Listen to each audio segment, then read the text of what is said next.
The journey of caring for a loved one who is living with dementia can be quite challenging. The aim of this podcast is to make caregiving less daunting and more fulfilling. On this platform, we share knowledge, understanding, and experiences. We enlighten, give hope, and encourage, and in the process, create positive awareness about different aspects of dementia. Welcome to my podcast, Dementia Caregivers Corner. My name is Juliah. Dementia Care, how deep is your love? When we think of dementia, memory loss is usually the first thing that comes to mind. But changes in our senses and perception can also be early and significant indicators of cognitive decline. In our last episode with Professor Andrea Tales, we talked about the role of environmental design and smart technology in supporting people living with dementia. In today's episode, we'll explore a fascinating question. Does poor eyesight contribute to cognitive decline, or does the dementia itself alter how we perceive our surroundings? We'll also look at how different types of dementias can affect vision in unique ways and why recognizing these changes matter for both diagnosis and daily care.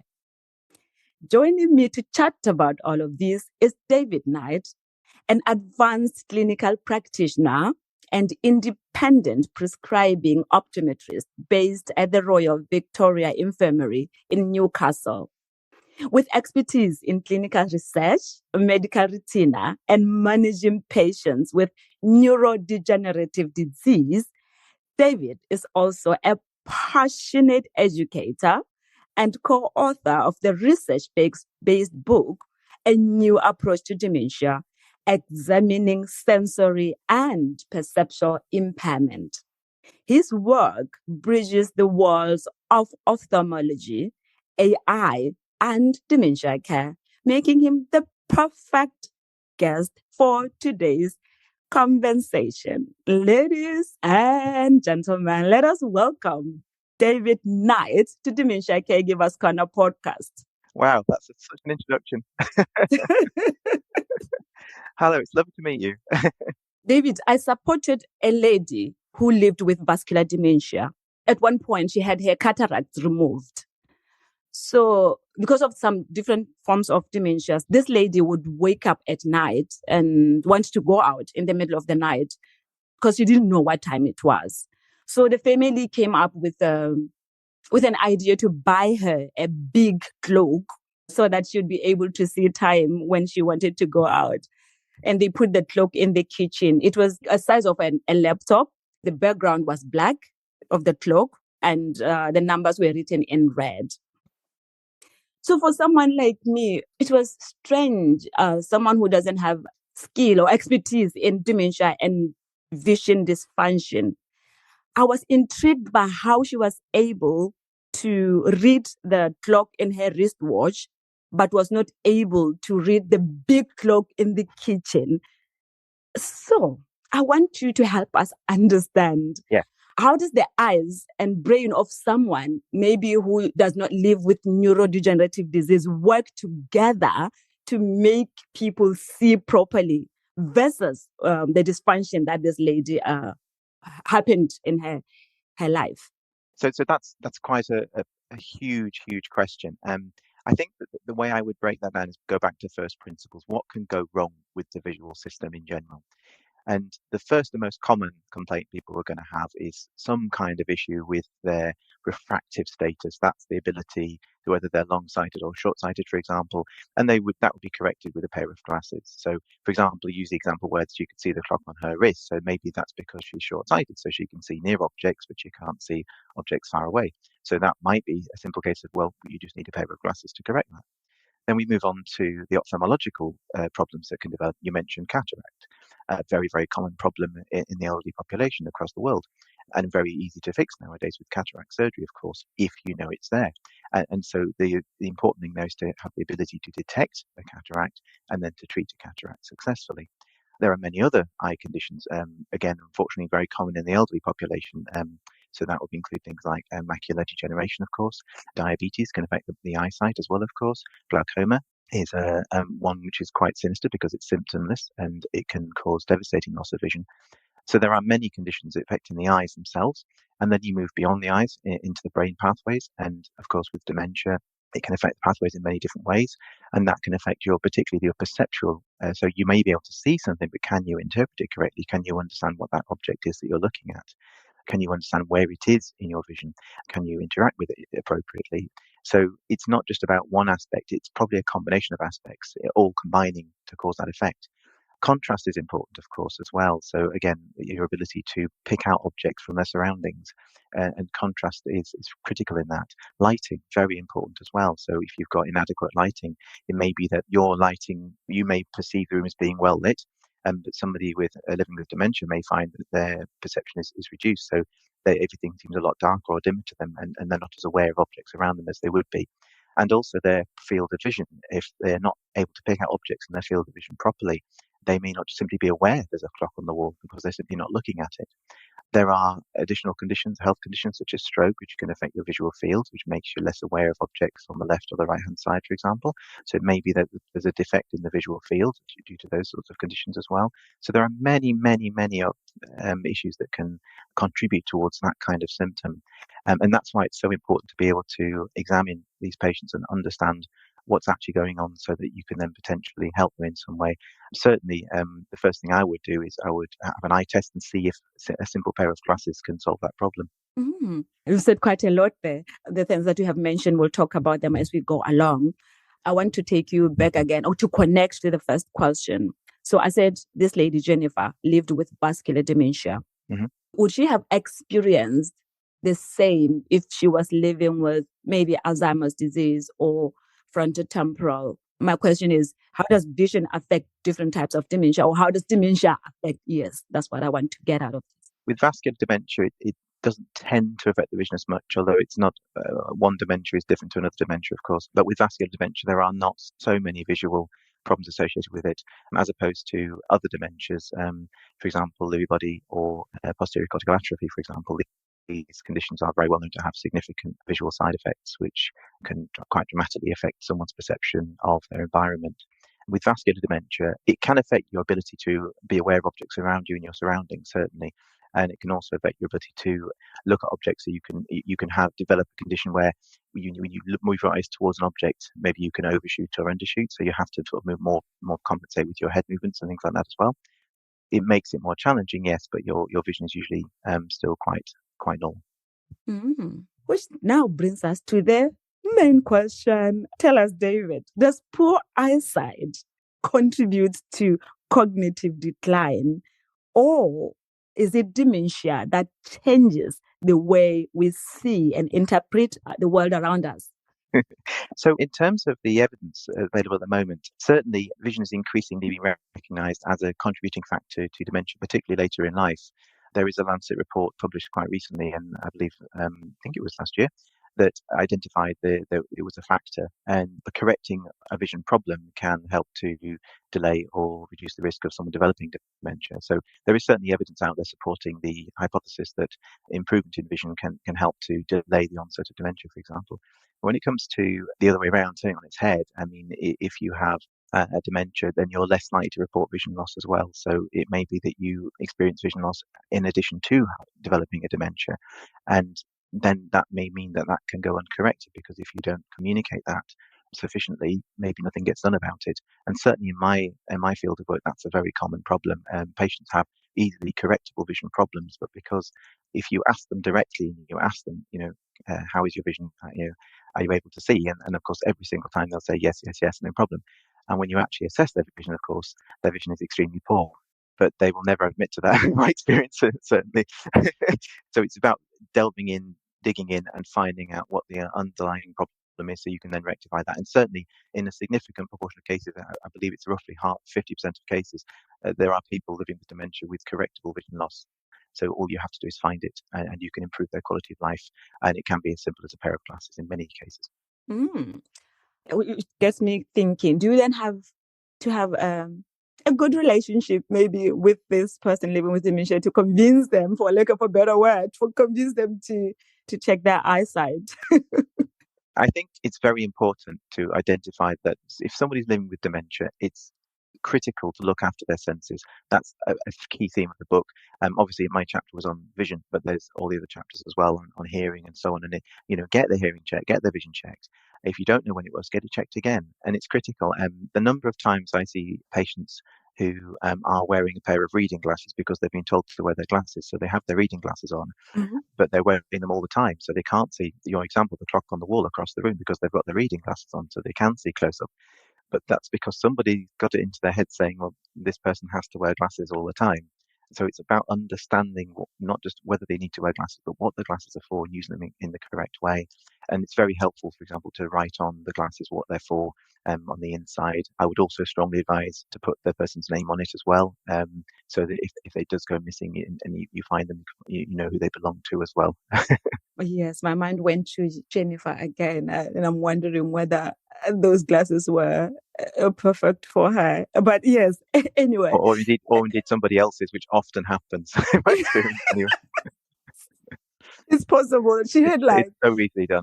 Yes, yeah. She had so many glasses because she would misplace some. Well, that's the other thing. Absolutely. And again, it may be that they go back to their old faithfuls, the ones that used to wear 20 years ago. And of course, they may have had you mentioned cataract surgery. That's a classic example where when you have cataract surgery, your glasses prescription very commonly changes quite significantly. So if you go back to a pair of glasses you wore, say, 10 years ago before you had your cataract surgery, the prescription may be completely incorrect. But because they're the glasses you identify with, they're the ones you put on, and it actually makes your vision worse. And it's simply because their prescription has changed and they just need the right glasses for that particular task, activity. That's interesting. I'm liking this conversation. I saw in your book, one of the contributors shared that they had difficulty going down the stairs. When they go up the stairs, they have no problem. So I want to understand, at least for families and caregivers, these changes in vision can be confusing or even mistaken for something else. You know how sometimes the family or the carers will be like, now you want attention. How come you are able to see going up, but you are not able to see coming down? You see, they can be mistaken for something else. So I want to know, what are the risks of overlooking such perceptual changes for both the person living with dementia and their caregivers? Well, obviously, that's a really important area. Stairs and any obstacles like that and hazards for navigation, naturally, because, of course, it can significantly affect the person's risk of falling with very severe consequences. When it comes to stairs, of course, there are some critical areas. So naturally, stairs tend to be either upwards or downwards. You're looking up or you're looking down. And particularly if you're looking down, you're going down the stairs, then lighting's critically important, getting a good light on what you're doing. And also the glasses that you're wearing are important, because a lot of people nowadays wear glasses which combine distance and close-up vision at the same time. So when you look down, you cannot see the stairs properly because your focus is on close-up, and therefore there's a natural blur there, and that can cause a lot of confusion in people as well. So particularly it's important to get the right glasses choice for navigation around the home, and particularly around unfamiliar environments. Also very important to do a risk assessment. So have you got a banister in place? As I mentioned, is the lighting setup correct? Is the contrast correct? So as I mentioned earlier on, that's very important. So if the stairs are all quite dingy looking and all sort of blend into each other, it can look like a slope. So again, it can be very difficult for somebody to actually perceive where the edges of the stairs are, and they can all blend into one. And some patients also experience when they see the dark, if you've got a particularly dark set of stairs, it can look like almost like a hole or a gap. So they feel very reticent about going near them as well. So lighting is really important to help with all of these tasks. So the one thing I would always recommend is make sure that these areas are very, very well lit. So what are you saying to the caregivers about that? Don't take this for granted. Maybe get your person living with dementia checked, or what should they do? I think the problem, in terms of our vision, we perceive what we perceive. What the world is to us is based upon our visual lived experience, and you've got to be able to detach yourself from that and put yourself in the shoes of the person living with dementia, and you've got to consider the fact that it's not just dementia, and they are probably living with a whole host of other problems in addition to that condition, and it's about understanding what their perceptual needs are. And the way I break it down is into navigation tasks, as I've been discussing, viewing tasks, and that's essentially static viewing tasks. So an example would be sitting in the front room watching the television, for example, and also dynamic viewing tasks. And that would be where the object you're looking at is moving. So it might be somebody walking past, for example, or it might be you might be walking and somebody else might be stationary, and so on. And these are all outdoor and indoor tasks as well. And you've also got reading and writing tasks as well, and hand-eye coordination tasks. Mm-hmm. So that would be a classic example would be, for example, making a cup of tea. So the ability to detect an object, to be able to interact with that object in a way that achieves whatever goal that you have. And all of these tasks summarily combine to a huge proportion of the tasks that we do every day.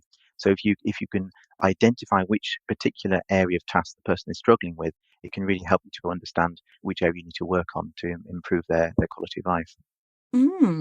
Interesting, because the same lady that I supported, she had her carpet was navy blue in color. So when she's supposed to go for a shower to the bathroom, because it was in between the bathroom and the bedroom, she would scream, David. She would be so distressed, and we didn't know why. Until I read somewhere, one of the articles, I read Wendy Michel's book when she was sharing her experience to say she saw that as a sinking hole. Yeah, absolutely. And the other one, of course, is hallucinations as well, which are quite common in certain types of dementia, particularly Lewy body dementia, where somebody can perceive commonly patterns or animals or people, the classical hallucinations that people experience. So, and they can potentially see loved ones or maybe people have passed, and it can be quite distressing for them as well. Or they may see very distressing hallucinations of spiders, or and it can cause a reaction which they may not verbalize, but it will be very distressing to them. And it's classically in sort of, again, dark, more shadowy areas that they see them. So again, lighting is often a way to help with that, and also just explaining, making sure they're aware it is not real and it's a side effect of the condition they have. Unfortunately, Jennifer died last year of mixed dementia. Yes. I'm sorry. That's a sad moment for the family, even for the carers who were always with her. Yes. Going forward. So given these challenges, what are some of the simple changes the family that can make? I think you just mentioned some of them now. I don't know whether you can continue from them, just to help them to move with ease, to move around safely. Because I'm imagining a situation where this person who lives with dementia are trying to cross the road and they cannot see the oncoming traffic, or they miscalculate and jump onto the traffic. Think about that example though. So think about a moving car coming towards you. So you're at the side of the road, you want to cross the road, you're looking left, you're looking right. So you need your peripheral vision to be fully alert, fully working. So you need to be aware of the object. You need to be able to use your dynamic viewing skills to be able to identify a car and then identify the fact it's moving towards you. And then you need to be able to judge distance and speed. And then, of course, you need to decide how quickly you can cross that road and the time you've got to do so. And you've got to do that in a split second. Now, I think it's fair to say we struggle with that. Certainly on busy roads, very difficult task to do for the average person. So if you have a cognitive impairment, it's practically impossible. And you can make mistakes and you can miss things and you can struggle with processing all these different things going on at the same time. And so you're bound to find it more difficult. So you want to find ways of making that easier. But obviously using a crossing is definitely recommended in that example. But if you can identify ways of reducing the number of things you have to track at the same time, that's going to make that task a lot easier for somebody. So maybe you could look one way, they could look the other way, for example. Oh, okay. There's another person. I don't know why they said lady. It's still from your book, who shared that they read something that is not there. Like she said, they read that breakfast is free, but when they came back, it's written differently. Yeah. What is that? How do you explain that? So what's going on there is when you're reading, your conscious reading, so the words that you perceive, there's a lot more going on besides that as well. So as you're reading, your brain's kind of skipping ahead and scanning ahead and trying to work out what the next words are. And again, there's a lot of processing going on as you're reading. And we all have the experience where when you're reading, you will misread a word. Even if you're reading inside your head, you'll read a word and then you'll realize, oh, that's the wrong word. And you'll go back and then you'll correct it. And that's, again, when we're reading fluently, we're reading extremely quickly. As your vision changes, your perception changes, that ability to read so quickly diminishes dramatically. So you find you are struggling a lot more and you have to really focus on each word more in turn. And you really have to focus on what your eyes are looking at, because again, your eyes are not necessarily as you're looking, your eyes are moving in a controlled way. It's called saccadic fashion, and you can jump too far, jump not far enough, and that can cause the situation where you misread a word, or maybe you skip a line and read a different line. And so reading is a very difficult skill, requiring an awful lot of concentration, a lot of processing. So again, it's not uncommon for people to lose interest in reading and stop reading altogether as the dementia worsens over time, because it's a difficult skill. So making the print bigger, making it bolder, so it's darker. So using maybe a tablet where you can have black and white print that you can also make larger as well, can be very helpful. And reducing the amount of information on the screen. So again, making it nice and big can really help. Also, of course, as people lose the ability to read, then they can move to audiobooks as well. And some people find them very, very useful as well. Although I personally find them quite challenging, because I can never remember where I got to. And then I usually fall asleep, and then I wake up and I can't remember which chapter I'm on. And you've got good dreams of the book. You mentioned maybe, writing in big letters and stuff like that. And light, again, it goes back to lighting, make it brighter as well. So if you're struggling with reading, again, just simply putting a light over what you're trying to read, not in your eyes, but maybe behind you. So it's coming down onto the page, makes a huge difference to someone's ability to read. It can make it 2-3 times easier for someone to read just by doing that. Obviously, you can look at things like magnifiers as well, and you can get magnifying devices which are more traditional. There's a classical magnifying glass or devices that go over your glasses, for example, that magnify things, so you can be hands-free, or you can use more modern digital magnifiers, which again are devices which take the image and then blow it up onto a screen for you.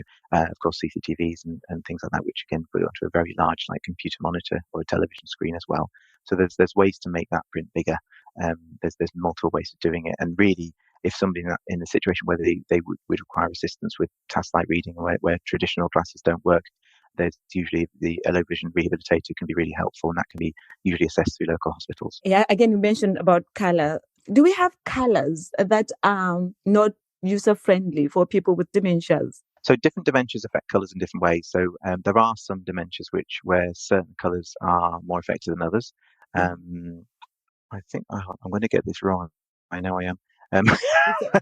It's okay. We will find out. It's just that I wanted to know, does that mean then that there's colors that are okay for dementia people?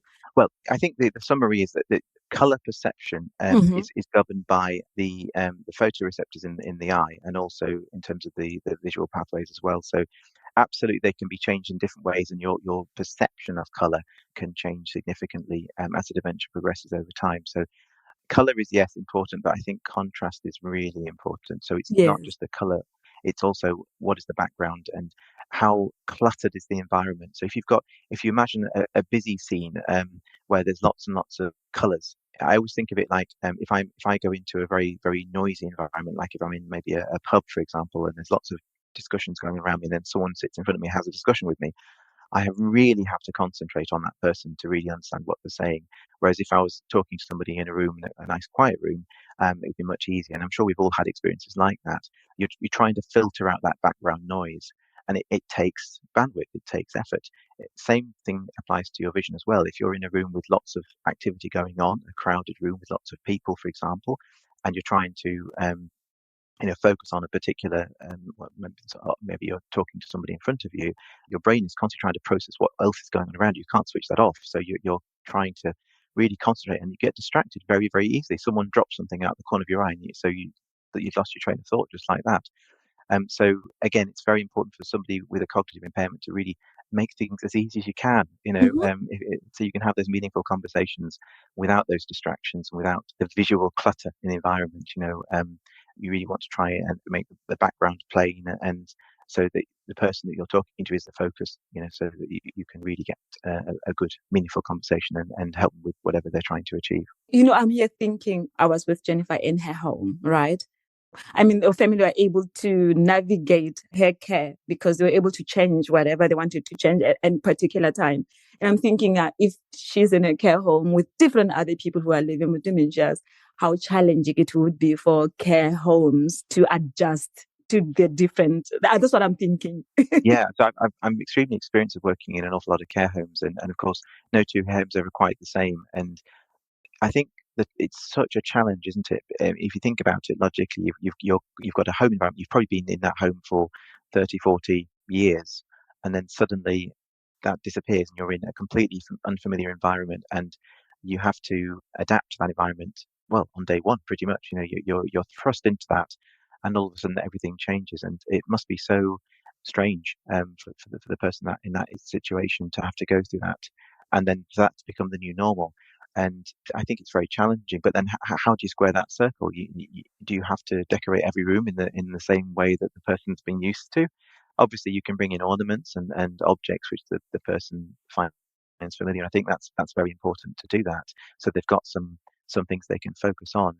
But I've just been explaining about cluttered environments not being too good as well. So you don't want to bring in too many things, because that can cause problems with processing. So you want to identify the things that are really cherished and loved by the person, and so they've got those, and they've got those familiar objects around them. But then outside of their room, then you've got the corridors, which again, lighting is really important, and a lot of homes are very good at that nowadays, and that didn't used to be the case, but they seem to have got the message, and the lighting's vastly improved nowadays. But then you've got the other residents, of course, to interact with as well. And again, socializing is a really good thing when it comes to cognitive impairment. So I think it's very important to give as much opportunity as possible for socializing experiences. But again, if it's something the person's not been used to, it can become quite overwhelming and quite challenging. So there's quite a lot of that early stage is it must be very difficult. And then you've got the added challenges of having people who don't know that person, who are caring for that person. And that's where the care plan is critically important, to understand those person's needs, how they find their life meaningful, and help them to achieve whatever goals they wish to achieve. And when it comes to that, having a good understanding of what their hearing's like, what their eyesight's like, all these other senses, and understand how they perceive their world as best as you can. Mm-hmm. It really helps the carer to understand how they can work with that person living with dementia in the best way to give them a meaningful and enjoyable experience. You earlier mentioned something on assessment. This other lady that I supported as well, she just refused to be assessed, So I can imagine how complex it must be, like maybe to assess someone who is living with dementia. So from your experience, I want to know, how challenging is it to evaluate visual function in individuals with cognitive impairment, and what strategies can we use to maximize the chances of conducting a successful one? I love that question, and it's the question I get asked the most by my colleagues, my professional colleagues, who say, "How on earth do you manage it?" Yes, and and I think that the answer is, you need to put yourself in their shoes. You need to understand that person's, and I work a lot with children on the autism spectrum as well in the hospital. And again, it's very important to, again, when they're in hospital, they're thrust into an unfamiliar environment, and again, they're usually very distressed, and you need to give them something to help them. I don't jump in, and I normally just sit down and I observe. I think that's critically important, to just observe what's going on and behavior, and then communicate, interact. And usually it's usually a very friendly discussion. We just sit down and have a chat about whatever they want to have a chat about. And it's really just that those first few minutes are critical, just to get them on your side, as it were. And then you find very commonly you can really work together. But it's always done from, I'm always coming in from the person's point of view, and I don't want to do anything to upset or distress them. I want to help them, to enable them to do things. And when it comes to the assessments, if you've ever had your eyes tested, and I see you're wearing glasses, so I presume you have at some point, you'll be familiar with you go into the opticians, and there's lots of glasses all over the place, and then you go into a room, and then it can be a dark room, and there's usually weird machines, and they make lots of weird noises, and then there's lots of light shining in your eyes, and it can be a bit strange environment. So yeah, absolutely, and that's not what I do. Not in that environment at all. So a lot of tests that I do are, I respect, but usually someone's personal space. I don't like to get in too close to somebody. I like to stand further back and do assessments further back. So there's an awful lot of assessments you can do based on observation and reaction. So for example, I might be waving my hand, and if I was waving my hand, the natural instinct is to look at me waving my hand. If you have a cognitive impairment and you've lost the ability to be aware of your surroundings, you may not respond in any way whatsoever, or that can be misinterpreted. It may be that you do, and you just choose not to respond to it in any event. So it's understanding those cues and understanding what's going on and how they're processing that information as things happen around them. And I do a lot of these I refer to them as functional vision assessments. So these are assessments of real world tasks and activities. Can that person see the biscuit in front of them? Can they pick it up with their hand? So, and think about it, I've just proved that they have their peripheral vision awareness, and that they also have visual spatial perception, so that they can hand-eye coordination, so they can navigate to the biscuit, pick it up and put it in their mouth. So that already tells me that they've got some of these skills I mentioned earlier on. If I view them walking around, are they navigating around obstacles, or are they just walking straight into them? And these are also how are they navigating the environment?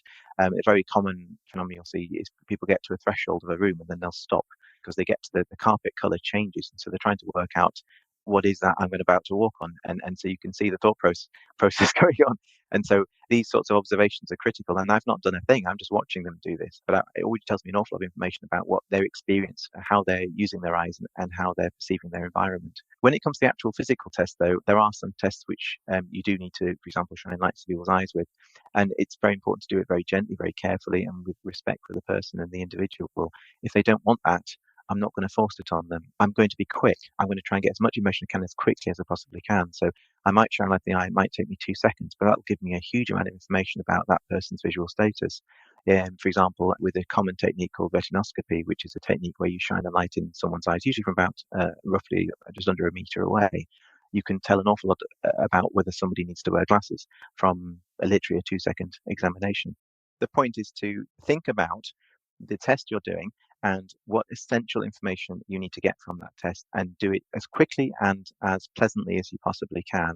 But, don't just do a test for the sake of it. Do it because you're trying to understand, you're trying to help the person. So do they have cataracts? Again, I can shine a light in the eye. I can tell if they have a cataract within a 2-second examination. And that's really helpful. If I know they've got a cataract, then either we're looking at ways to treat the cataract, or possibly if it's going to be too challenging to surgically remove the cataract, then we need to think about ways of improving their quality of life living with a cataract. So again, making sure the lighting's good, making sure the print's nice and big. Now we know they've got a cataract, we can work with that. So I think the summary basically is that in my head, I'm trying to understand, right, does this person need to wear glasses? I can do a test very quickly. Now, it may be that I can't necessarily work out exactly which glasses they need in a few seconds, but I can work out whether they need to wear glasses, and that's really helpful. I can then work out from that what the glasses are for that they're wearing potentially. In the example that they're wearing a pair of reading glasses, I can usually determine that very, very easily and very quickly. And then, do they have any other health problems with their eyes that we need to identify, which are potentially treatable? And again, glaucoma is an example of that. I can use a technique to image the back of the eye, again, standing from a distance away from somebody. And if I can determine that they have, for example, glaucoma, then I can arrange them to have some eye drops, which can essentially arrest the condition and help to save their eyesight. So a simple interaction like that can make a huge difference to someone's quality of life. You don't have to do all these fancy imaging techniques to do that. I mean, yes, they're great if you can do that. I'm not a Luddite when it comes to that. I think technology is fantastic. Again, I work with AI, and I think it's a fantastic development, which is going to make huge changes to people's lives in now and in the future as well. But that doesn't mean you should ignore some of the other techniques that we can use. It's very important to have a whole toolkit. And when I go into a home with my equipment, I'll usually carry 2 suitcases full of equipment. And people often remark and say, well, why have you got all that equipment? And because I have to be ready for anything, because I don't know what I'm going to be facing. And it may be that I can do a normal test. I can get all my fancy equipment out, take my pictures and all that sort of thing. Or it may be that I can't do that because as soon as I get anywhere near somebody, they're going to try and, potentially attack me even. So I need to assess the situation, work out, are they in the right mood today? Is it the right day? Or is it a Tuesday? Or is it, and maybe that's just the wrong day. Maybe we'll just come back another day and we'll do it another day. And again, if you've worked with somebody living with dementia, you'll know it's usually the way that they'll say, oh, this person on this particular day, oh, you don't even try, you'll not get anywhere. And then you walk in and they're nice as pie. They're absolutely lovely. And they're really lovely. You sit down, have a lovely cup of tea, have a nice conversation, do the test, do the assessments, and everything's completely fine. Another day, it's the exact opposite. So choose your time, and maybe it's the mornings, maybe it's the afternoons, maybe they haven't slept all night, of course, because that's a very common problem. And so mornings are just they're just fast asleep, and maybe that's just not the best time to do it. Maybe you want to see them after lunch, maybe. So we're very flexible. I don't work to a diary because that just doesn't work in that situation. You know, you work on their time, not your time. Oh, yeah. And when I'm there for the day, and I'll usually have a few people I'll be wanting to see, and I'll have a few other ones that I might want to see if I can, or maybe not, or maybe the ones that I maybe have tried before and didn't get anywhere. So I'll have another go another day, and we'll get somewhere. And again, it's fine to do something and then maybe not finish it and then come back and do a continuation another time. It's just getting that information, and once you've got that information, you write it down, it's there. So you know for future reference, then you can add to that as you go. And every time you're thinking, right, what crucial bit of data am I missing? What do I want to gain from this? So do I want to, they're wearing glasses. I know because I've seen them before what glasses they are. I know they're the right glasses. Great. So yes, we'll look at that, but we'll look at something else first because I want to know more about their cataract or something else that they may have wrong with them. And I want to do that assessment first. So I'll do that first and then think, right, we've done that one. Now let's try another one. And then I might get halfway through that one and suddenly, no more. That's it. I'm done now. I'm boring. So that's it. Go away. So that's as far as I get on that day. But it's just trying to keep getting that little bit more information every time you go and try and get that and tease that information out. But yes, there's a lot of classical techniques, but there's also an awful lot of intuition and understanding of what's going on. It's why the underlying neurology is so important to know about. If you don't have a good understanding and good grasp of the neurology, you can miss an awful lot of important signs. Yes, those are strategies that you use. So tell me now, David, how would you like healthcare providers to incorporate vision assessment into their overall evaluation? Well, what I would say is that it's very important to have an understanding of when was their last eye test. Do we have a good understanding of when that was? Do we have a written prescription, for example, with a date on that? Would be wonderful. Very commonly, though, they don't. We just have usually a family member saying, "Oh, I think." It was so and so long ago, and so it's often a bit confusing. So I would say, if in doubt, get an eye test. Bring the glasses with you, though, if possible. Obviously, get them out to an optician's so that you can get the best possible experience. But if that's not possible, get someone to come in, which is usually available in most parts of the world now, and get someone to do those tests in wherever the home environment. But also have the glasses, and so you can literally go through them potentially and say, right, well, these are the ones we're going to keep, these are the ones which are good, and these are the ones which are no good. Okay, if you don't want to part with them, put them somewhere very secure, very safe, out of the way, so that they don't get mixed up. Because the number of times I go into see somebody and they've got 5 pairs of glasses and no one has a clue what they're for, and it's lucky dip. It's Monday, so we'll try the red ones today. And no one really has a good understanding of what they're for. And then the patient usually puts them down and puts them on their favourite pair anyway, so it doesn't really matter. So it's really important to have a really good, clear understanding of what the glasses are and what they're for. I would always stress, though, I wouldn't necessarily change glasses if they're okay. So I don't want to add complexity to someone's life. I don't want to give people more glasses than they need. I want to make sure they've got glasses which they can see out of, which are functional. They're not falling to bits. They're in serviceable condition. They're not scratched, and they're helping that person to see whatever they want to see. We don't always aim for 20/20 vision. 20/20 is a bit of a myth anyway, but I want them to be able to do whatever their tasks are. So if all they want to do is sit in bed and watch telly, then I want to make sure they can see that telly as good as they possibly can, because that's their world. If they like going out and about and visiting and all these other things that they've got a very rich life, then I want to make sure they can do those activities. So everybody's different. They've all got their goals, and I want to understand what those are and help them to achieve them by giving them that eyesight that allows them to do so. And in addition, as I mentioned at the start there, by improving the eyesight, you're also potentially helping to reduce the rate of dementia development as well, by helping to strengthen that visual signal. If you can identify the right glasses, get the right glasses worn for the right tasks, then I think as a caregiver, I think that's critical. And what I would advise is, if you can, just take a picture, because that's probably the easiest thing to do, isn't it? Just have a picture of that person wearing their glasses, so it's the red ones, and of course, as I mentioned, label them. Label them with not just the person's name, but also what those glasses are for. So, are they for example, for television? Mm-hmm. Are they for the computer? Are they for reading? And by having that information on the glasses, that way anyone who picks them up instantly knows, oh, that's Dorothy's glasses, and they're for television. So they know what they're for. But think about the activities as opposed to distance and close up, because again, it can get a bit confusing as to what task is for what. For example, if you're playing bingo, Mm-hmm. are you looking at distance or are you looking at near? Or because it's kind of it depends on what you're doing, doesn't it? So I think you want to have a good understanding of what those glasses are for, so you can help that person to enable them to use the right glasses for the right job. Okay. No, thank you. My last question concerning the book. The people in the academics find it challenging to use everyday language. You see, when you write a book, you're going to use academic language. Do you think that the language that is used in your book is accessible to a general audience, such as myself as a caregiver, somebody living with dementia who doesn't have an academic background?